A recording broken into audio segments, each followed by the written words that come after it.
Andre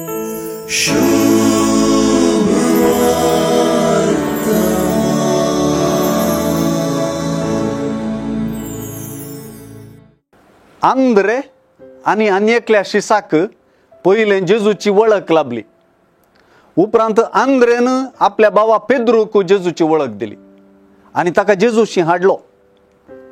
गलिलयांत जेजून फिलिपाक आपलो पाटलावी जावंक आपयलो आणि फिलिपान नातानाएलाक जेजूची वळख दिली. फिलिपान नातानाएलाक सांगलेली उतरां जेजूचे वळखी संबंधींच आसात. ती उतरां ही: मोइजेच्या नियमशास्त्रांत आणि प्रवाद्यांच्या पुस्तकांनी जाचे विशांत बरोवन आसा तो आमकां मेळ्ळो. नजरेचो जेजू तो, जुजेचो पूत. वळखी संबंधी मुखली सर्व उतरां जेजूची. जेजू नातानाएलाक अंजुराच्या रुखा मुळांत पळयलें म्हणटा. ताका खरो इस्रायलगार म्हणटा.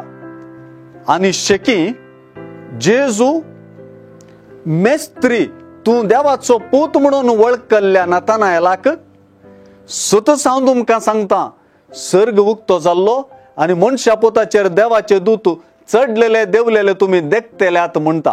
म्हणजे जेजू आनीकी उंचल्या तरान आपली वळख आपल्या शिसांक जातेली म्हणटा. वय जेजूची वळख भोव संपूर्ण तरान आपल्या शिसांक जातेली.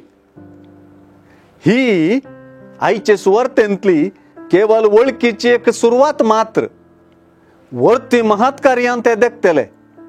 जेजूचे देवपण मेस्सियापण भोव गुंडायेन ते वळखतले. आमी सुवार्थेचे सुरवातेर आसां. सुवार्ता वाचता वाचता ही वळख आमकां गुंडायेन जातली म्हणलो अर्थ हांगा आसा तें जाणा जावन सुवार्थेंत बुडोवंक आनी रिगोवंक आज सुवार्थाच मोगा उलो दिता म्हणया.